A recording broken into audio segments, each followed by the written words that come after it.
Y creo que está en la mayoría, ¿verdad?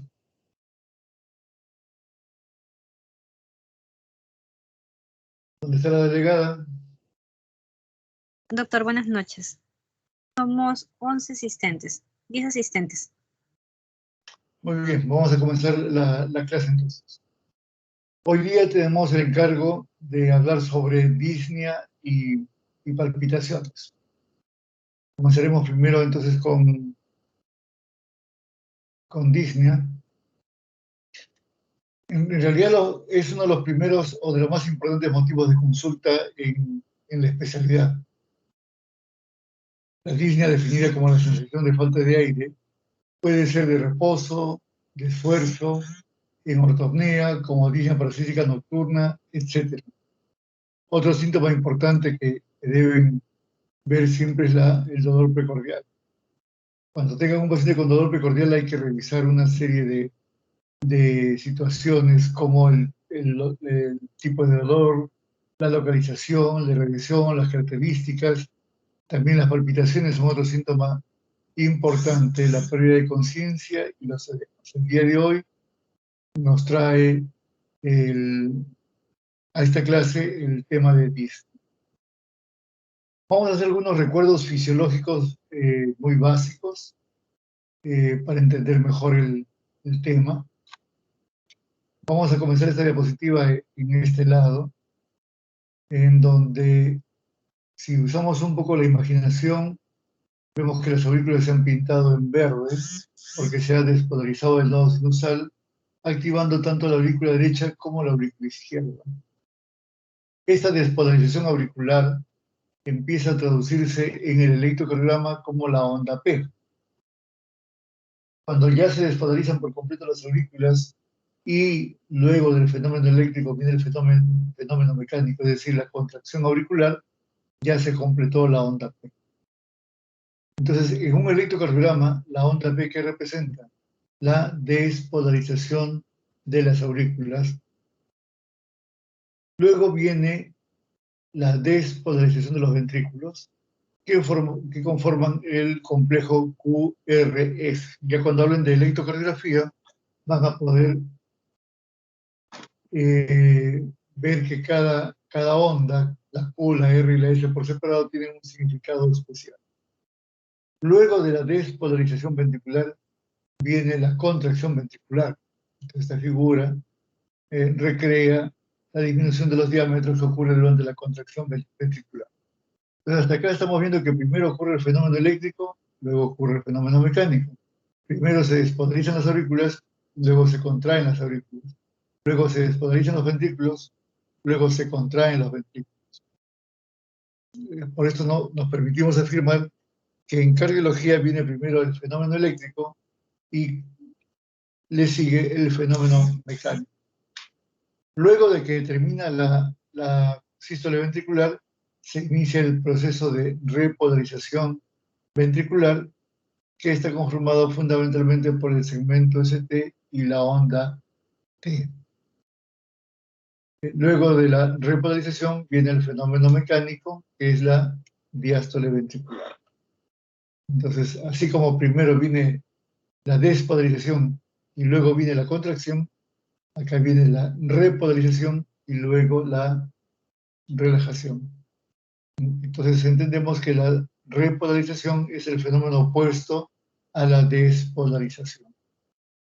Entonces así ya se configura el electrocardiograma básico.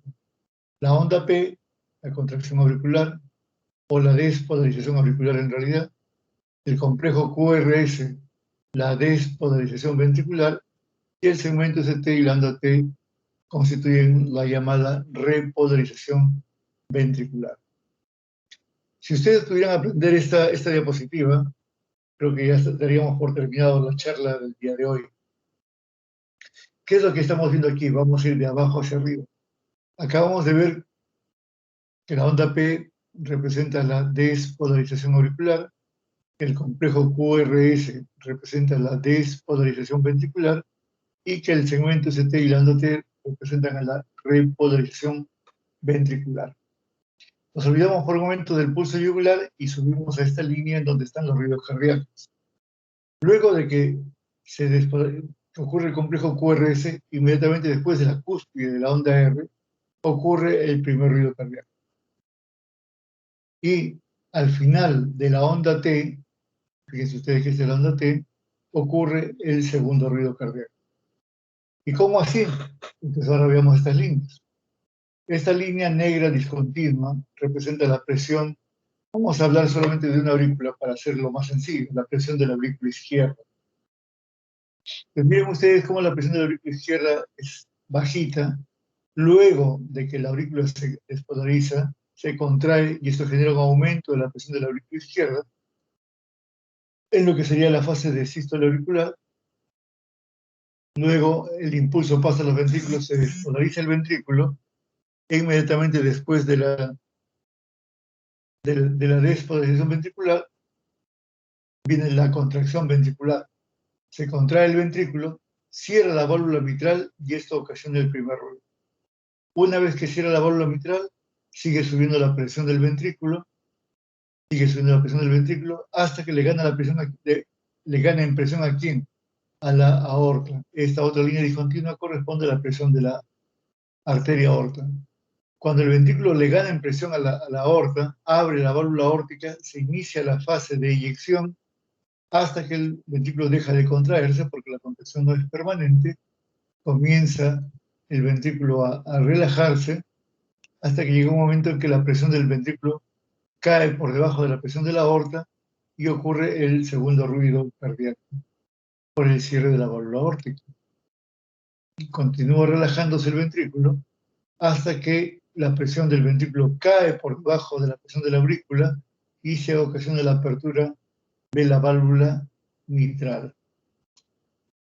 Parece complicado, pero es muy sencillo. Entonces, ¿qué fases tenemos acá?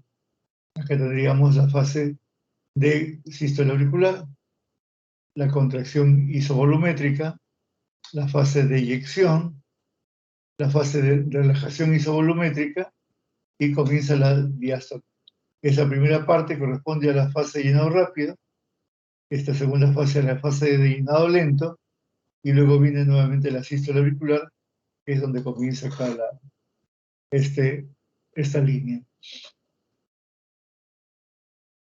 Entonces ya entendido así vamos a entender mejor ya el tema que hemos venido a tratar, la disnea. ¿Cómo se define la disnea? Es la sensación de la dificultad en la respiración. Normalmente nosotros respiramos permanentemente y prácticamente no nos damos cuenta de que lo estamos haciendo. La respiración es silente.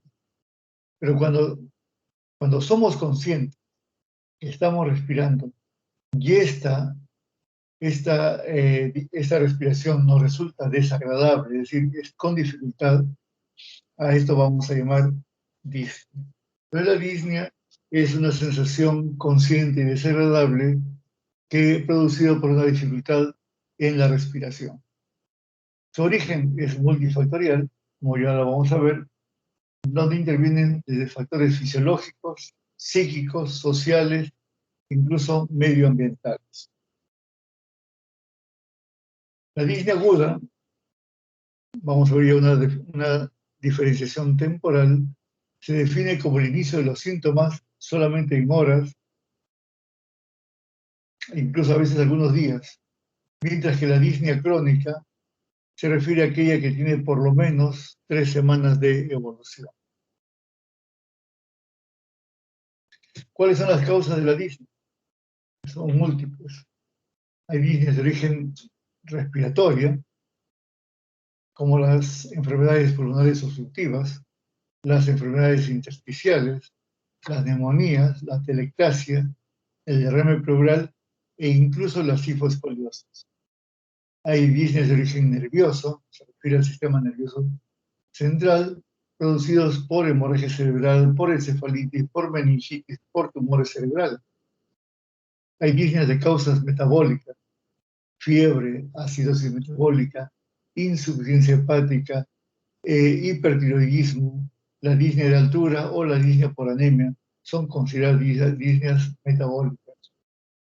La distensión abdominal, en donde la visceromegalia o la citis pueden provocar incluso el meteorismo por elevación de los diafragmas, una dificultad respiratoria. Y finalmente, y no las menos importantes, son las causas cardiovasculares. A la cabeza está la falla del ventrículo izquierdo, las valvulopatías, donde la estenosis mitral es la más importante, enfermedades del pericardio, tanto constrictivas como por derrame, y la tromboembolia pulmonar. He marcado aquí en rojo las dos más frecuentes y las dos que ustedes van a enfrentar, y muchas veces no siempre es fácil diferenciar una de la otra. Entonces, lo que esta diapositiva nos enseña es que la disnea no siempre es de causa respiratoria, no siempre es de causa cardiovascular. ¿Qué debemos tener en mente para el diagnóstico diferencial?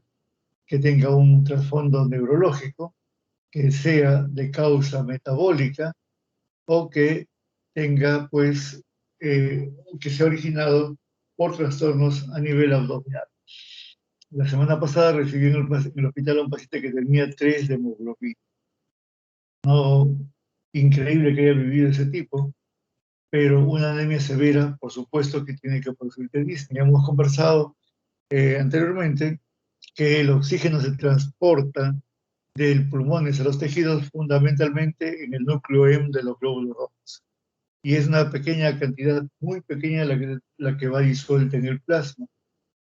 Entonces, en los casos de anemia, pues no va a haber quien transporte el oxígeno por la disminución de la hemoglobina.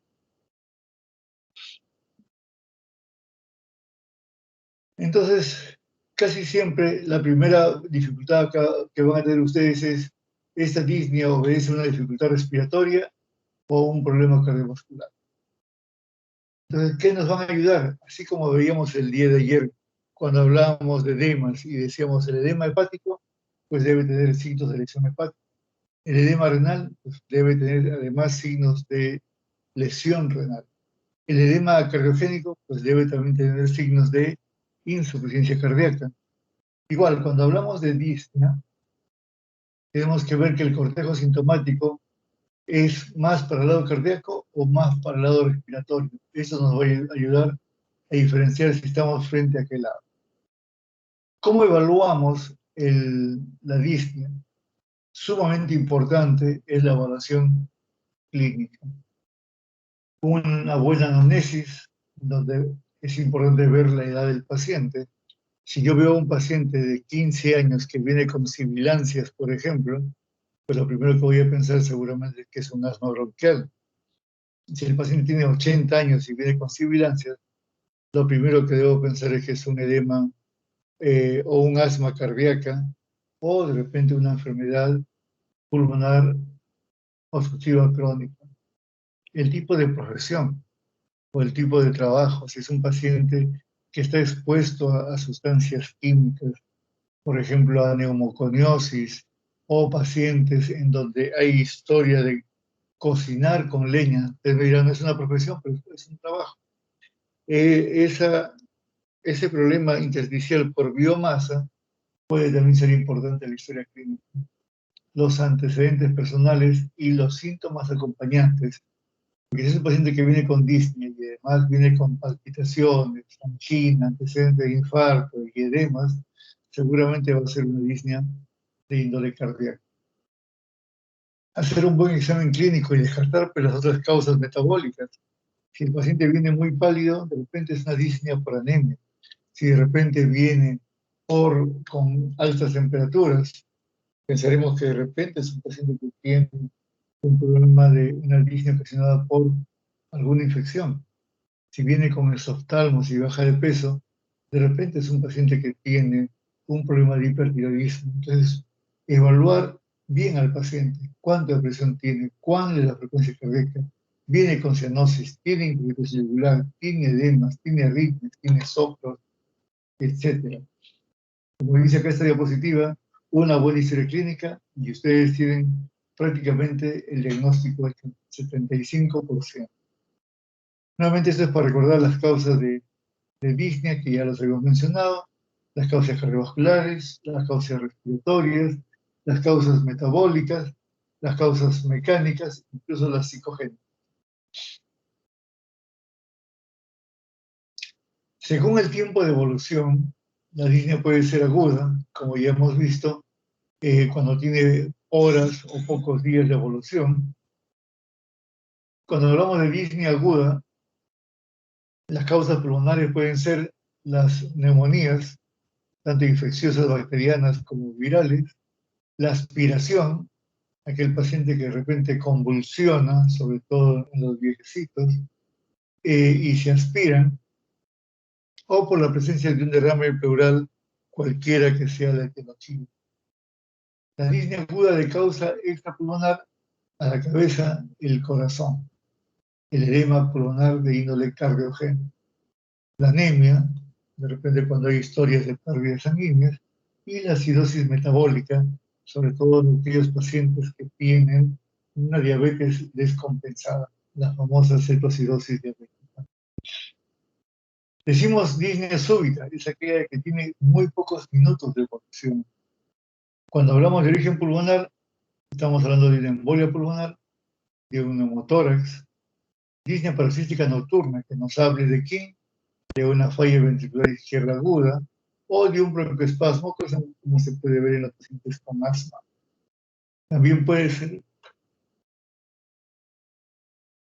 de causa extrapulmonar, como el infarto de miocardio, la angina o la hiperventilación por ansiedad.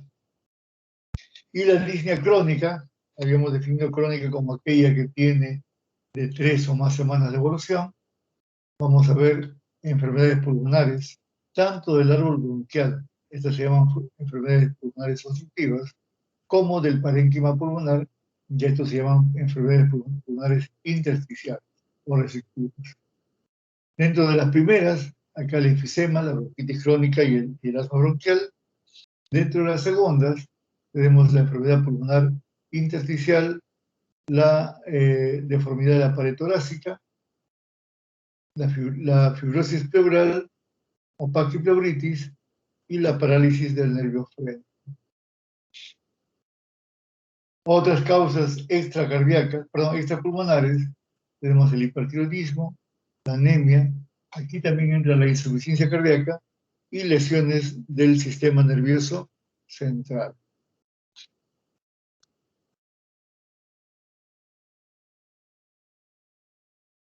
Entonces, la disnea también la podemos dividir de acuerdo a su forma de presentación en una disnea continua, es decir, aquel paciente que tiene todo el tiempo tiene disnea, una disnea intermitente o llamada también paroxística, la disnea que aparece en el reposo o la disnea que aparece en el esfuerzo o la disnea que aparece en el decúbito dorsal o en el decúbito lateral, y esto se llama trepopnea, y la disnea que aparece en posición vertical o platipnea. Según la frecuencia respiratoria, la disnea puede ser eupnea, es decir, cuando la frecuencia respiratoria está dentro del rango normal, puede ser disnea con bradipnea, cuando la frecuencia respiratoria está por debajo del límite inferior normal, y esto lo vemos, por ejemplo, en los pacientes con asma o con hipertensión endocraniana. Y la disnea con frecuencia respiratoria elevada o polipnea, como se puede ver en los pacientes con anemia o en estados histeriformes. También hemos dicho que la disnea puede diferenciarse por la posición en la que aparece. Por ejemplo, la disnea en ortopnea es aquella que aparece cuando el paciente está en decúbito y que mejora cuando el paciente se sienta o se pone de pie. Esto lo vemos en el asma, pero es importante la disnea, la ortopnea o intolerancia al decúbito en los pacientes con insuficiencia cardíaca. La trepopnea aparece cuando el paciente se encuentra únicamente en decúbito lateral, fundamentalmente en decúbito lateral izquierdo. Y esto es lo que caracteriza a los derrames. Porque como los derrames están en la gran cavidad pleural, están libres, cuando uno adopta esta posición, ocurre un efecto compresivo mecánico sobre los pulmones, provocando la disnea. Entonces, la disnea del decúbito lateral izquierdo se llama trepopnea. Y la platipnea es la disnea que se agrava cuando el paciente se sienta. Y eso se atenúa en el decúbito. Recordemos que el paciente con un síndrome hepatopulmonar, pues puede haber por distensión abdominal, crear dificultades cuando el paciente se sienta. Y eso se denomina platipnea. Según las circunstancias en las que aparece, la disnea puede ser, como hemos dicho, permanente, es decir, permanentemente se encuentra disneico el paciente, como en el caso del EPOC o de la insuficiencia cardíaca congestiva avanzada. La disnea puede aparecer súbitamente y por momentos. A este se denomina paroxística y generalmente suelen ser progresivas. El mejor ejemplo es la disnea paroxística nocturna, que aparece en los pacientes con insuficiencia cardíaca congestiva. También podemos dividir la disnea según la fase respiratoria que está alterada. Ustedes recuerden que tenemos una fase de inspiración y una fase de expiración. Entonces, la disnea inspiratoria es aquella que ocurre generalmente cuando hay obstrucción de las vías respiratorias altas, en especial la laringe. Van a escuchar ustedes en el paciente un estridor inspiratorio. Lo más frecuente es que la obstrucción sea expiratoria. Cuando esto ocurre por paroxismos, lo más probable es que sea un asma. Pero cuando la disnea expiratoria es permanente, vamos al grado extremo del asma, que es ya el enfisema pulmonar. Pero fíjense ustedes cómo podemos ir diferenciando la disnea según todas estas características. La disnea de origen metabólico puede ser por alcalosis respiratoria o por acidosis metabólica. ¿Y la alcalosis respiratoria se produce cuándo? Generalmente cuando hay hipoglicemia, lo cual produce una cetoacidosis, una acidosis láctica, y la anoxia aguda, que también nos produce acidosis láctica. O puede ser por una acidosis metabólica, como en el coma diabético o la cetoacidosis diabética, y la intoxicación con alcohol. Entonces, no nos olvidemos cuando preguntemos a un paciente que viene por disnea, ¿qué intensidad tiene la disnea? Si es de grandes esfuerzos, de medianos esfuerzos o pequeños esfuerzos. La duración de la disnea. ¿Cómo es que comienza?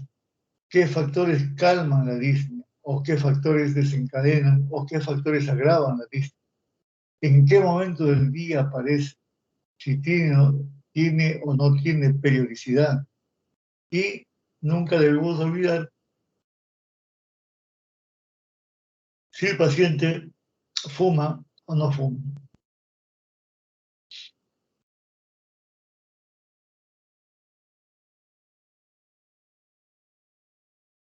Entonces, cuando el paciente llega a la emergencia, cuando llega a la unidad de shock trauma, tenemos que ser sumamente rápidos, sumamente rápidos. Hay que hacer una historia muy rápida y si ya este paciente ha tenido otros episodios similares, una muy buena posibilidad es pensar en una enfermedad pulmonar obstructiva crónica o un asma. Si el paciente no tiene antecedentes de haber tenido este cuadro agudo, entonces tenemos que hacer un buen examen clínico y realizar pruebas complementarias, como una radiografía de tórax, un electrocardiograma y la oximetría de pulso. Y el tratamiento que se le va a dar va a depender de la causa de la etiología. Pero cuando estamos en la unidad de shock trauma o la unidad de emergencia, ¿cómo sé si este paciente es un paciente delicado? Cuando sé que una disnea me habla de gravedad y donde el paciente potencialmente podría fallecer. Primero, cuando tiene al menos uno de los criterios de los que vamos a mencionar. Primero, cuando el paciente viene con un estado de conciencia alterado, que te hable de una hipoxemia severa, que te diga que este paciente va a entrar en paro respiratorio en cualquier momento. Si está en agitación psicomotriz, es una persona que de repente estuvo perfectamente lúcido y sano hasta hace poco y de repente viene totalmente agitado o excitado. La presencia de cianosis. Cuando ya encuentran ustedes cianosis, que hemos definido en la última clase como la presencia de 5 o más gramos de hemoglobina reducida, ya te habla de la gravedad de la hipoxia. Cuando tengas signos de mala perfusión tisular, ¿cómo te das cuenta? Porque el paciente está muy pálido, el llenado capilar es lento, y colocas una sonda vesical y vas a ver que el flujo urinario es mínimo cuando lo hay. Cuando el paciente no puede toser o no puede hablar, si lo ven con tirajes, es decir, los músculos intercostales, puedes observar que se contraen. Normalmente los músculos intercostales son músculos respiratorios secundarios y solo se activan cuando la cosa está muy seria o está muy grave. Cuando vemos una incoordinación tóraco-abdominal, cuando la frecuencia respiratoria excede de 30 respiraciones por minuto, si la saturación de oxígeno medido por oximetría es menor de 90 milímetros de mercurio o 90%, o si hacen un examen de gases arteriales, cuando la presión parcial de oxígeno es inferior a 60 milímetros de mercurio, o la presión parcial de CO2, esto es, perdón, acá hay un error, muy claro, o lo que falta colocar es que el PCO2 es mayor de 50 milímetros de mercurio. O ya tenemos un pH en rango ácido, un pH de 7.25. Entonces, todos estos son elementos de gravedad. Si el paciente llega obnubilado, si está cianótico, si tiene signos de mala perfusión tisular, si el paciente casi no puede hablar por la disnea, si ven ustedes que hay múltiples tirajes, sobre todo intercostales, si los músculos accesorios están funcionando, como por ejemplo los esternocleidomastoideos, si hay una incoordinación tóraco-abdominal, si la frecuencia respiratoria está muy alta, o los niveles de saturación de oxígeno o de PO2 son peligrosamente bajos, o ya tenemos un pH ácido. Cuando vean ustedes un paciente de este tipo, tengan cuidado porque el paro respiratorio está a la vuelta de la esquina. Entonces ya vamos pensando en asegurar la vía respiratoria. Vamos pensando que de repente hay que intubar al paciente para poder ventilarlo adecuadamente.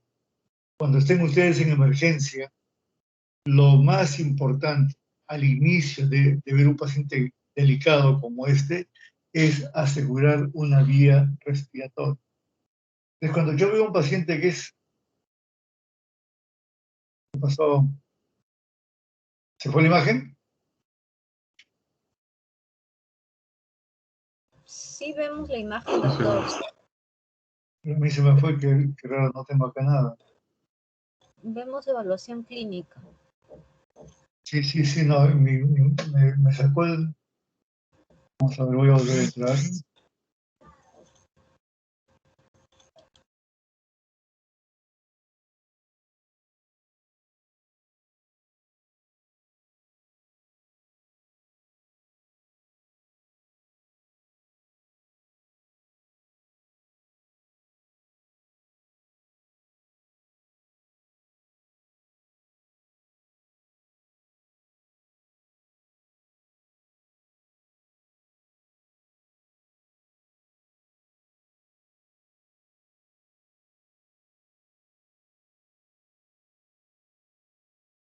A ver, voy a volver a entrar, algo pasó.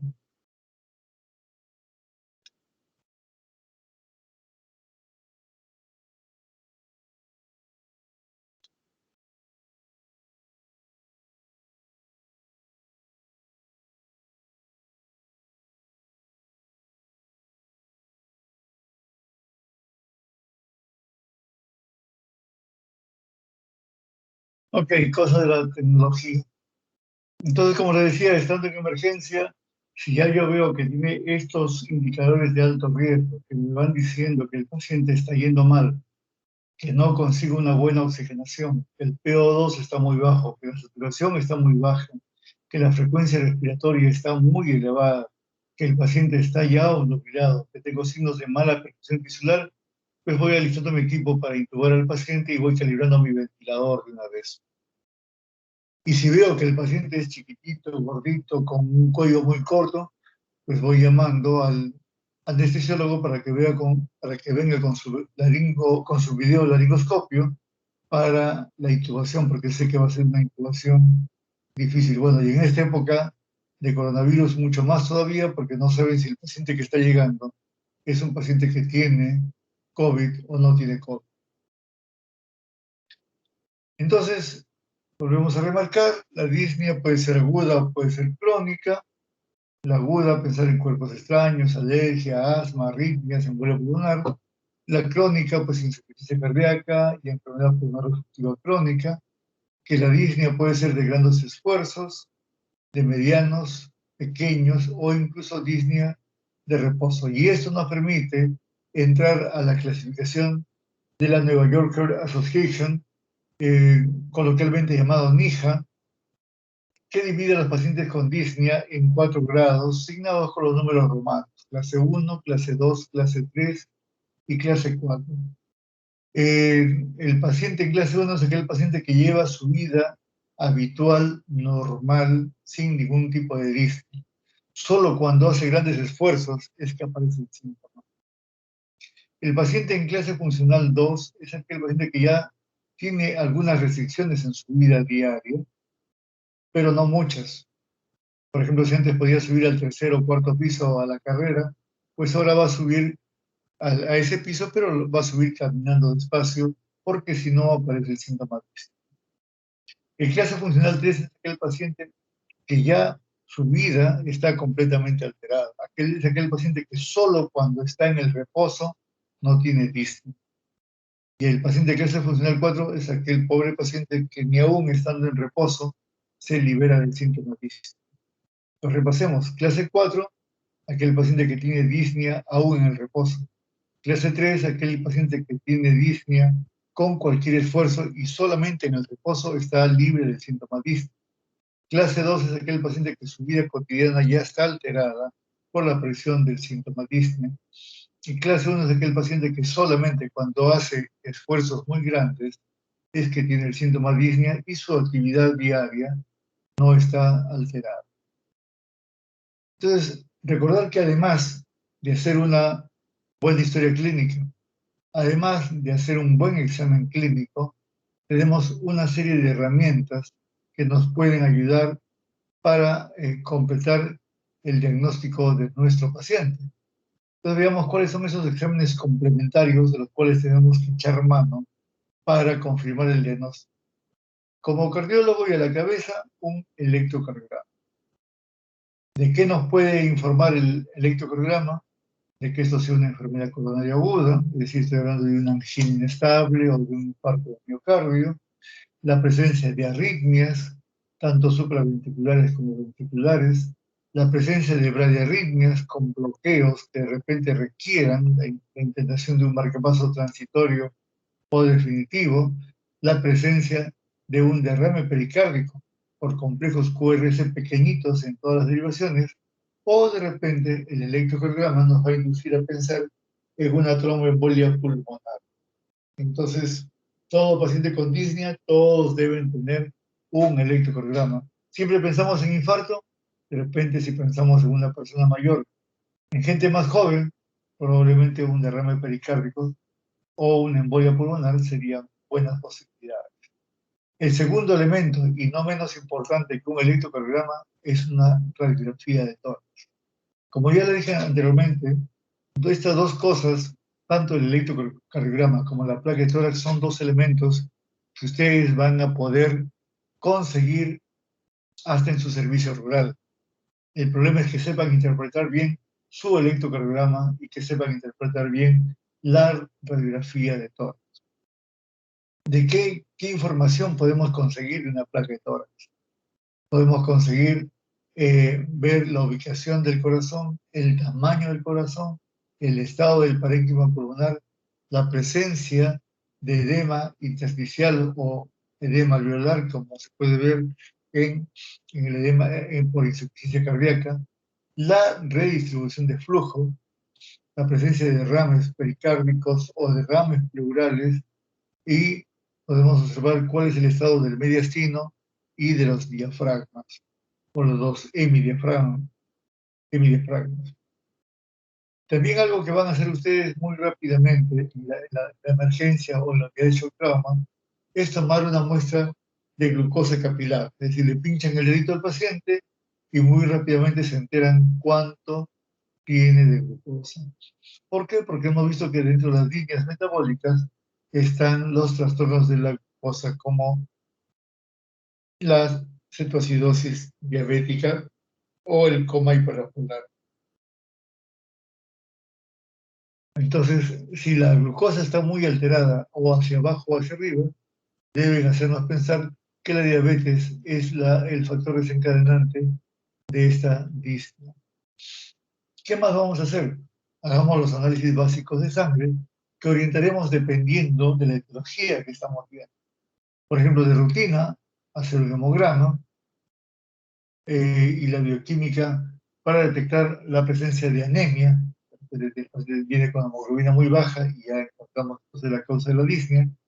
O de repente viene con una gran leucocitosis que nos haga pensar en un cuadro infeccioso. Si el paciente viene con signos de trastorno tiroideo, pues pidámosle un TSH y un T4 libre para ver cómo está la función tiroidea. Le vamos a pedir urea y creatinina para ver cuál es el estado de la función renal. Y si sospecho embolia pulmonar, pues le pediré un dímero D. Si sospecho insuficiencia cardíaca, pues le pediré un péptido natriurético cerebral o BNP. Y si pienso en un infarto de miocardio, pues pediré como marcadores la troponina y la CPK-MT. ¿Qué más voy a pedir? Un examen de gases arteriales, que nos va a dar una información del pH, que hemos dicho que un pH de 125 menos ya nos habla de la severidad del caso y vamos a estar preocupados, de ver el estado de la presión parcial de oxígeno. Una presión parcial de oxígeno menor o igual a 50 o un PCO2 mayor o igual a 50, ya nos hace pensar que debemos intubar a este paciente y colocarlo en ventilación mecánica. No hay que esperar que el paciente se termine agotando para recién pensar en intubar. El segundo síntoma al cual nos vamos a referir esta noche, la segunda parte de la clase, son las palpitaciones.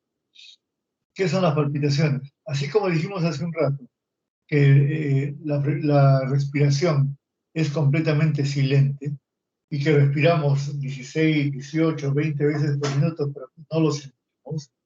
Igual, el corazón late durante el día entre 80 y 120.000 veces. Y sin embargo, no sentimos la actividad cardíaca. Entonces, ¿cómo definimos a la palpitación? Son síntomas, y síntomas es porque el paciente es el que lo siente, como una sensación incómoda de los latidos cardíacos. Así como decíamos que la disnea era una sensación incómoda de la respiración, una sensación dificultosa de la respiración, acá la palpitación también es una sensación consciente e incómoda de los latidos cardíacos, que vienen asociados comúnmente con trastornos de la frecuencia o del ritmo cardíaco. Pueden ser producidos por una gran variedad de entidades. Algunas de ellas van a ser muy graves y otras totalmente irrelevantes, con un pronóstico bastante excelente.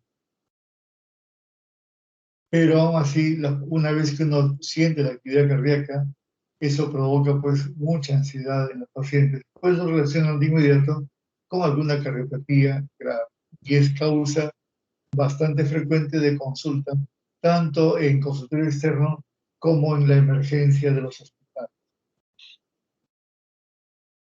El paciente lo va a referir de acuerdo a su background, de acuerdo a cómo el paciente se expresa.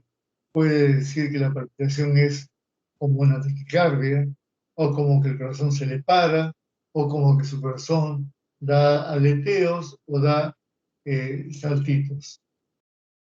Las palpitaciones son causa de casi el 16% de las consultas en atención primaria.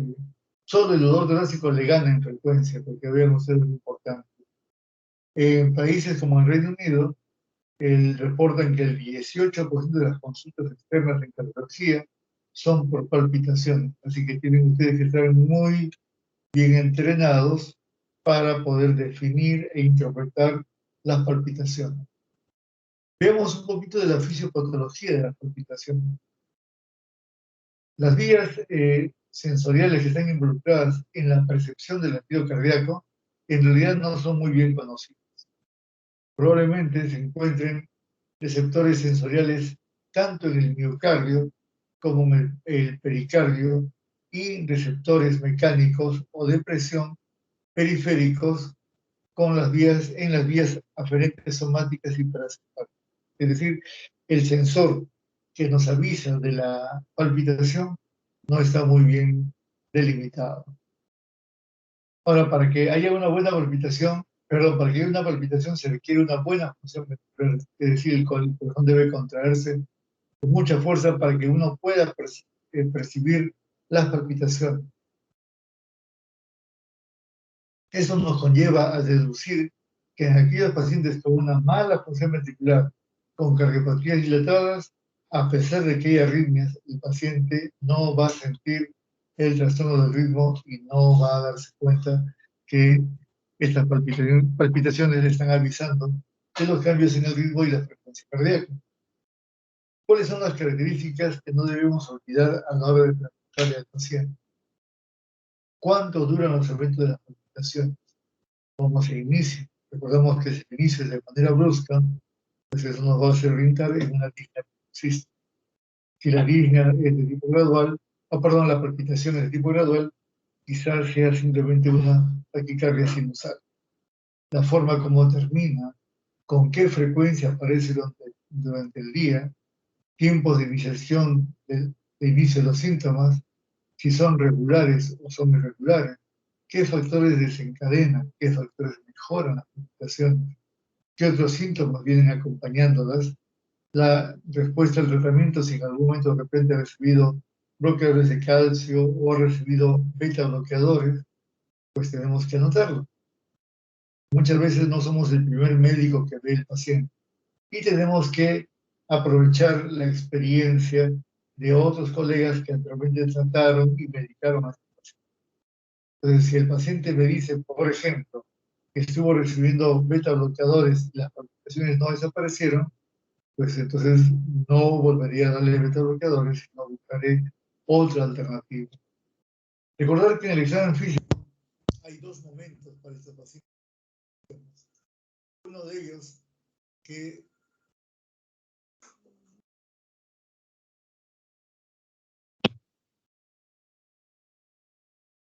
¿me escuchan? Sí, lo escucho, doctor. Creo que.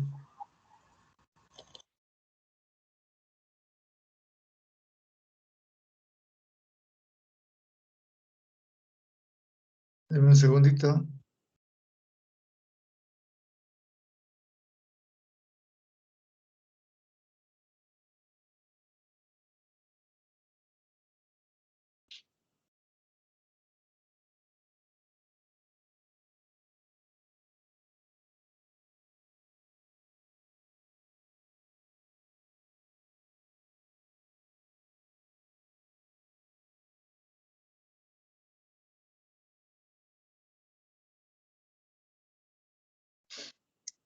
Bueno, entonces decíamos que teníamos que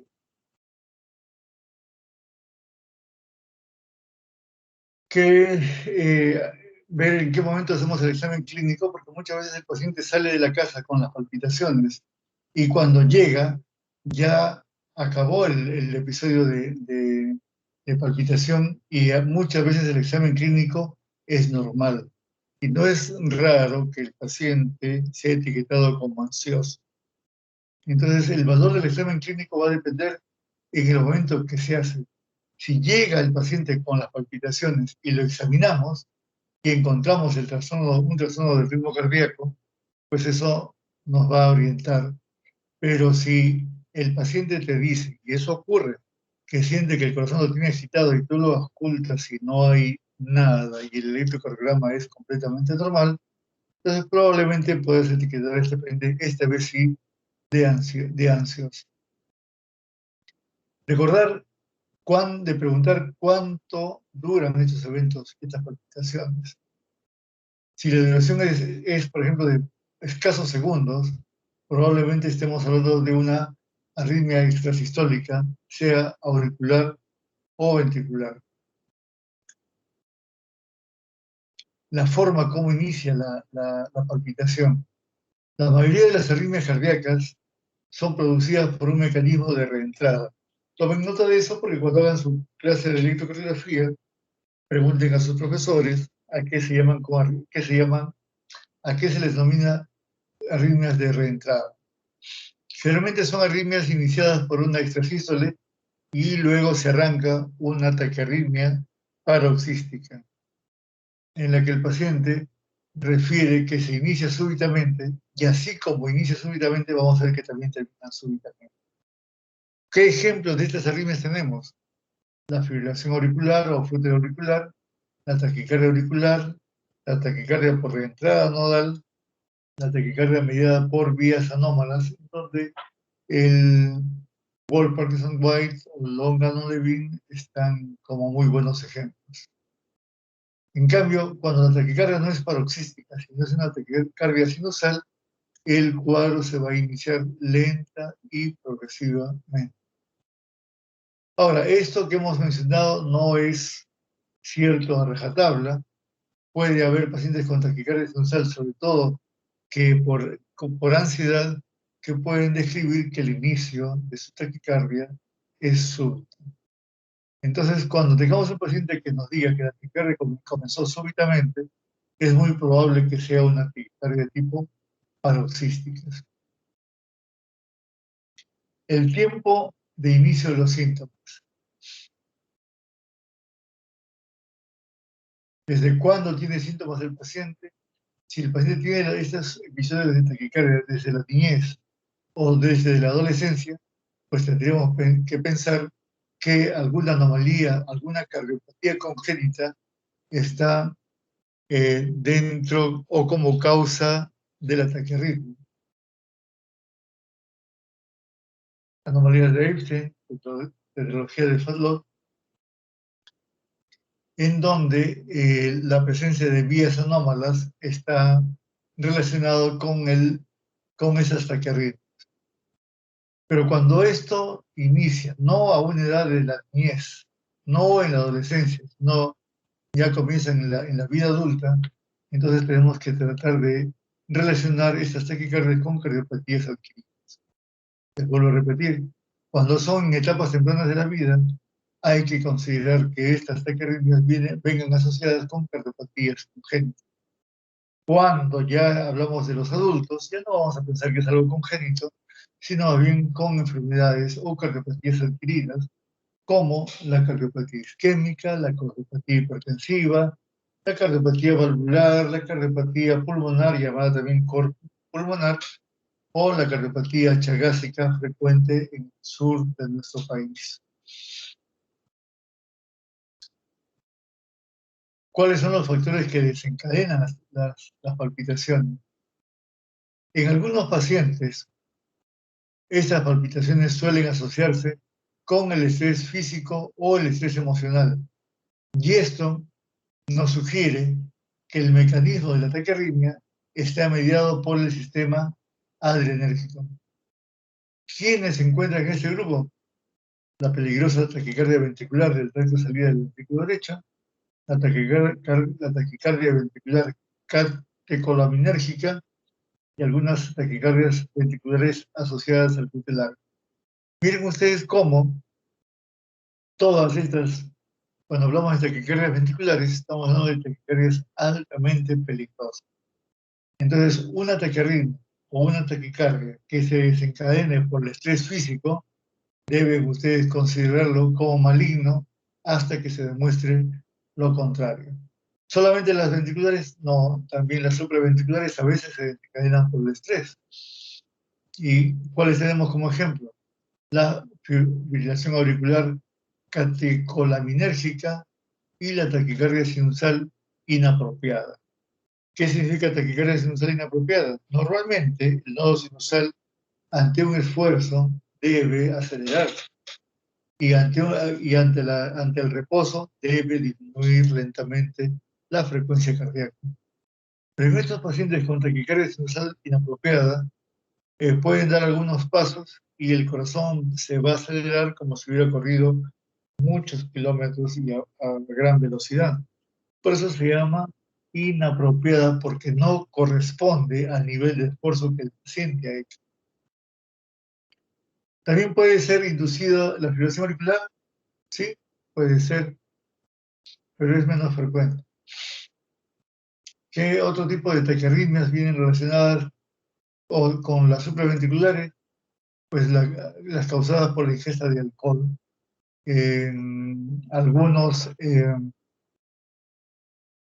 bebidas energizantes, a veces la combinación de bebidas energizantes con alcohol, como ocurre con el Red Bull, el café y otras drogas ilícitas en donde el consumo de cocaína está a la cabeza.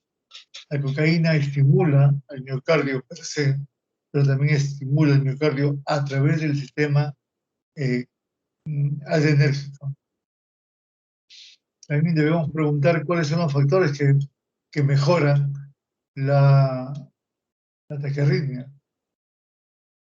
Cuando son taquicardias supraventriculares que están utilizando al nodo AB como parte del circuito, recuerden que hemos hablado de circuitos de reentrada, entonces estos pacientes disminuyen su taquicardia o abortan las taquicardias a través de maniobras vagales.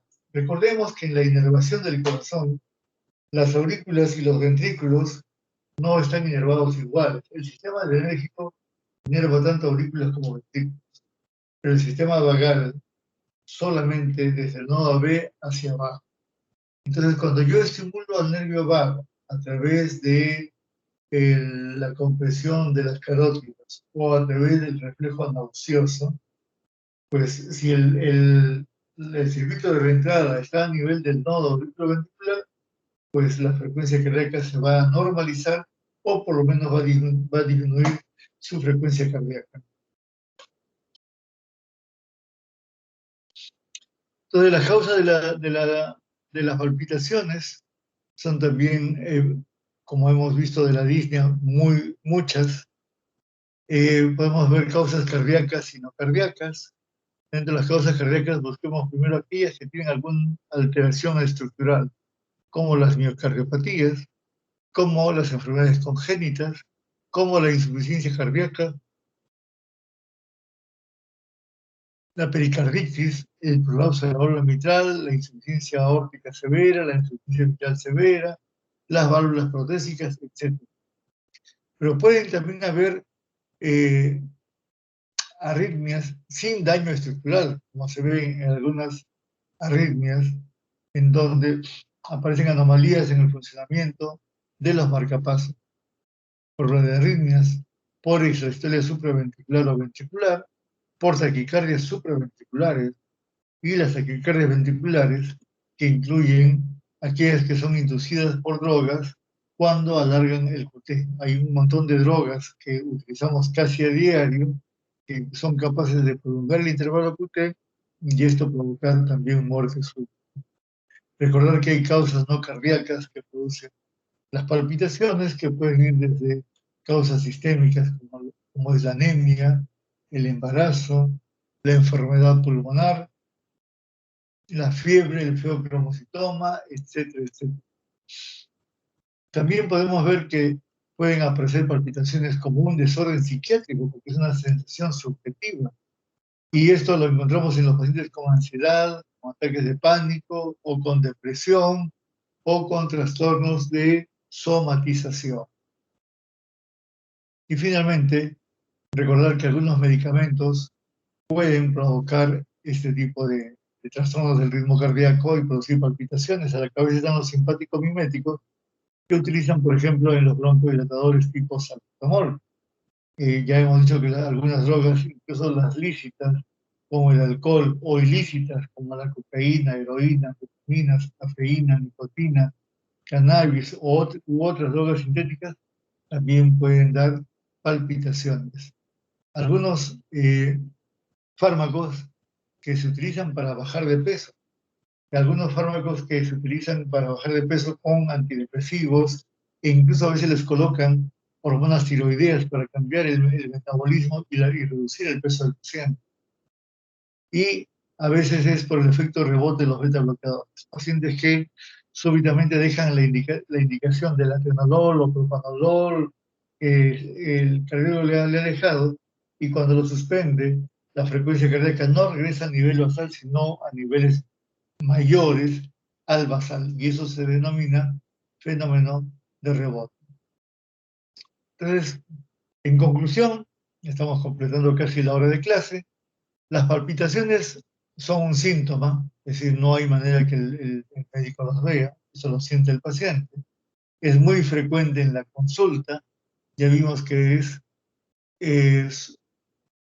solo le gana el dolor precordial como síntoma frecuente en los consultorios de cardiología, en especial los de atención primaria.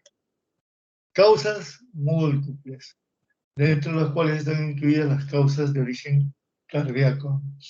El estudio de estas palpitaciones debe ser enfocado a partir de una buena anamnesis, de un buen examen clínico, de un buen electrocardiograma y de un electrocardiograma ambulatorio que pueda registrar durante los síntomas. Algunos pacientes tienen síntomas o tienen palpitaciones de manera muy alejada, es decir, una vez o 2 veces al mes. Entonces, cuando colocamos el electrocardiograma ambulatorio, comúnmente denominado Holter, en honor a Norman Holter, que fue quien diseñó este estudio, pues generalmente en nuestro país los exámenes son de 24 horas y usualmente no más allá de 48 horas. Pero si los síntomas son muy esporádicos, como 1 o 2 veces al mes, entonces se colocan dispositivos de larga duración que no contamos en nuestro país. De tal manera que el paciente, cuando tenga el síntoma, apriete un botón como si fuera un botón de pánico y la máquina va a registrar y va a grabar el trazado electrocardiográfico en ese momento. Y finalmente recordar que el tratamiento, que es por lo que van los pacientes a la consulta, está en relación con la causa de base.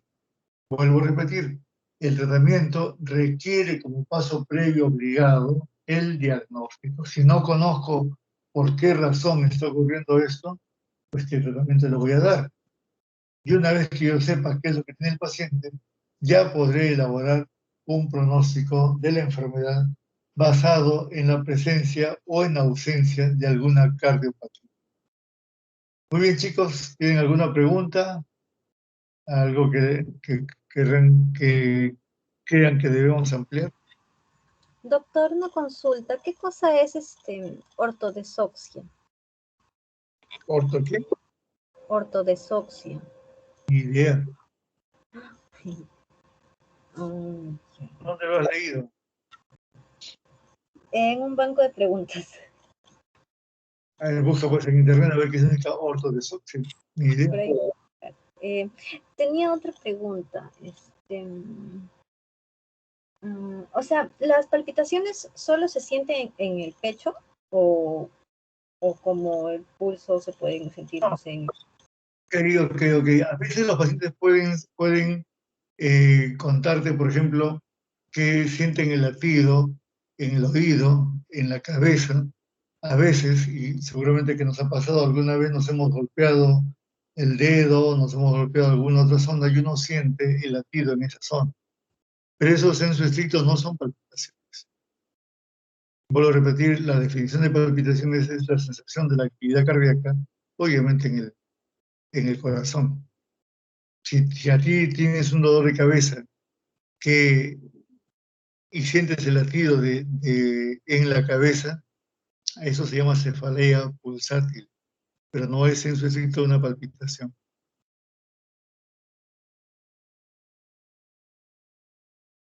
Ok, doctor, muchas gracias. ¿Alguna otra pregunta?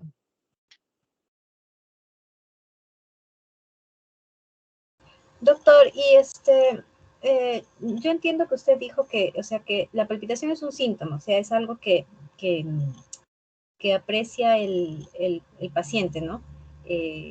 Pero yo como signo lo puedo transcribir en la historia clínica como que, o simplemente coloco que es un síntoma del paciente.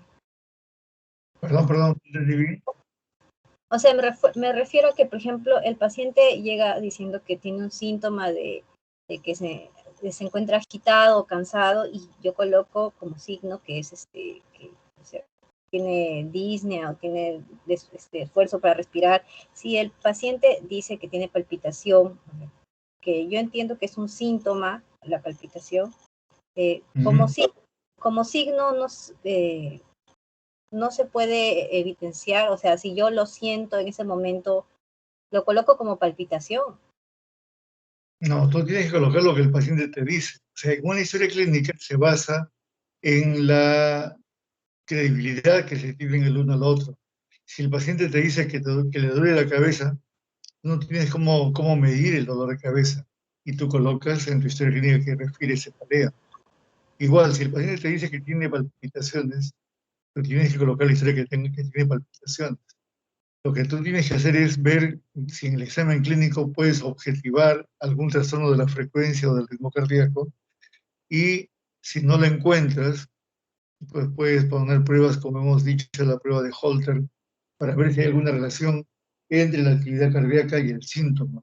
No siempre es así. El paciente ansioso puede describirte que está con taquicardia, con palpitaciones, y tú ocultar y estar completamente normal. Por eso que dijimos al comienzo que puede ir desde la palpitación, puede ir desde un hecho muy severo, como causa de un infarto, por ejemplo, o cosas totalmente sin importancia.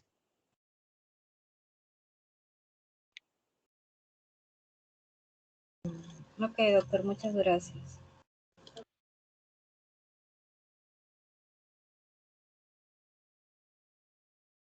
Y acabo de encontrar en internet tu palabra ortodesfoxia, que se refiere a la platismo, que ya habíamos mencionado. Gracias, doctor. Es sinónimo de platismo.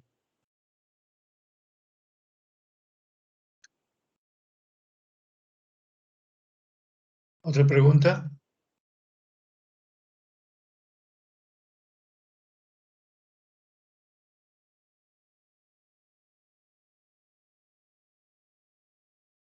¿Ninguna? Muy bien. Doy por concluidas mis clases. Hasta aquí hemos cumplido con lo que la universidad nos encomendó. Eso es todo, chicos. Si no hay más preguntas, buenas noches.